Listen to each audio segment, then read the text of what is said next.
Today we're going to be starting our unit on reasoning and proof, and we're going to begin with conditional statements. A conditional is a logical statement written in if-then form. The word if is followed by the hypothesis, which is given, and we represent it by the symbol P. After that, the word then follows the hypothesis, and then we have the conclusion, which is given with the symbol Q. So, for example, if it is 12 o'clock in Georgia, then it is 9 o'clock in California. This is a conditional statement. It is 12 o'clock in Georgia is your hypothesis, which is what we give by P. It is 9 o'clock in California is your conclusion, which we give with Q. Now, let's write a conditional statement. So we're putting the statement in if-then form. 2 points on the same line are collinear. Now, a way we could do this, we could say if 2 points are on the same line,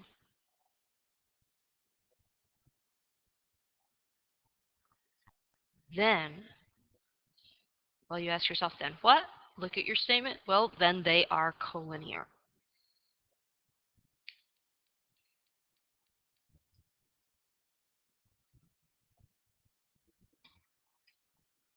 All right, next. All sharks have a boneless skeleton. So we want to write that in if-then form. So I would start this by saying if it is a shark,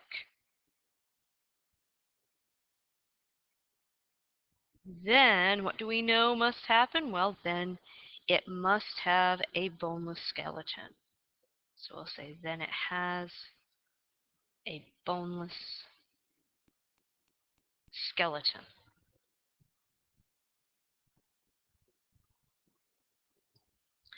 Let's continue. Conditionals may be true or false. To be true, all cases must be true. To be false, only one case has to be false, which you can show with a counterexample. For example, if we look at this, if x squared equals 16, then x equals 4. There's your conditional statement. And we want to know, is that true or false? Well, it's false because I can give you a counterexample of x equals negative 4 because negative 4 squared also gives me positive 16. So there's actually another case, another value for x. So this is actually false. Now the negation of a statement. Negation means to write the negative or the opposite of a statement. So for instance, if you have the statement angle A is acute, the negation of that is angle A is not acute. The inverse of a statement means to negate the hypothesis and conclusion of a conditional statement. The converse occurs when you switch the hypothesis and conclusion of a conditional statement. And the contrapositive occurs when you switch and negate the hypothesis and conclusion of a conditional statement. And this is going to mean more as we actually work with these. This is some vocabulary that you'll need to learn. You want to keep these words somewhere near you. So next, let's go on to the next page where we'll use some of these. It says, you're given this conditional statement. If the measure of angle A equals 30 degrees, then angle A is acute. And what we are asked to write is the inverse.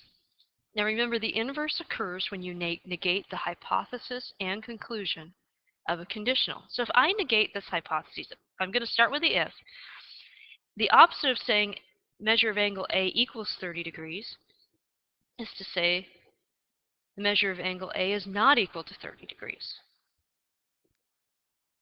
All right, so I've negated the hypothesis. Now part of the inverse is to also negate the conclusion. So angle A is acute is your conclusion, but to negate that, we'd say angle A is not acute.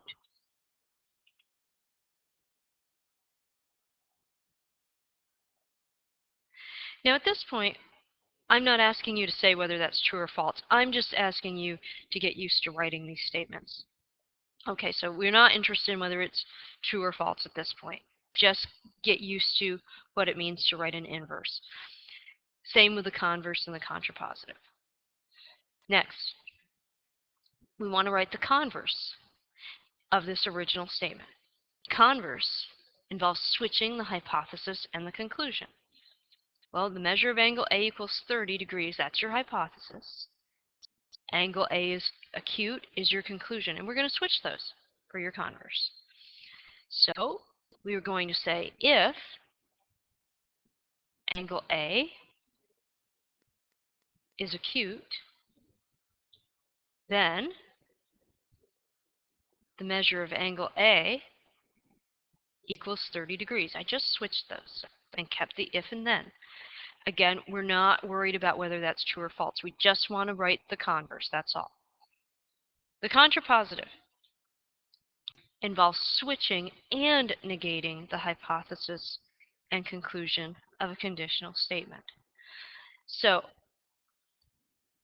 we want to, instead of having angle A is acute at the end, we want its opposite. Angle A is not acute at the beginning of the statement. So we're going to say if angle A is not acute, what we're going to do is put the original hypothesis, the negation of that original hypothesis, at the end. So negation of measure of angle A equals 30 degrees is the measure of angle A is not equal to 30 degrees. So if angle A is not acute, then the measure of angle A is not equal to 30 degrees. Next, let's do the same thing with this one. If no one is home, then the lights aren't on. Okay? So the inverse is found by negating the hypothesis and conclusion of the conditional. So I'm going to say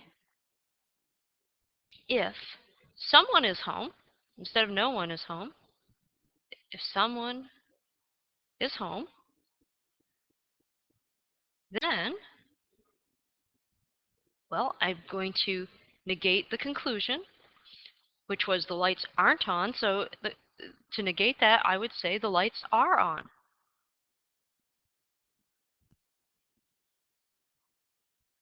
So if someone is home, then the lights are on. The converse of that conditional, remember, is to switch the hypothesis and the conclusion of the original statement. So we're going to say if the lights aren't on,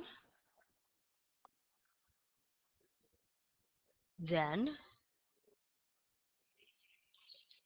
no one is home.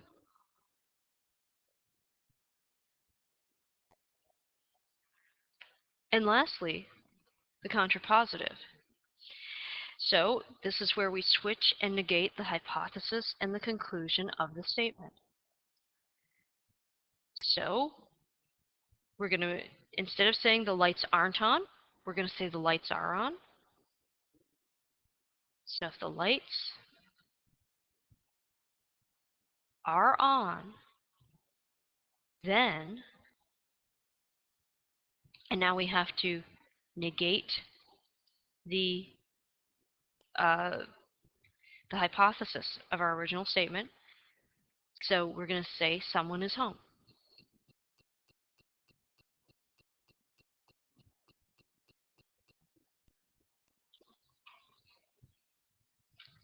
Okay, so that's it. This just takes some practice. Thank you very much for joining me.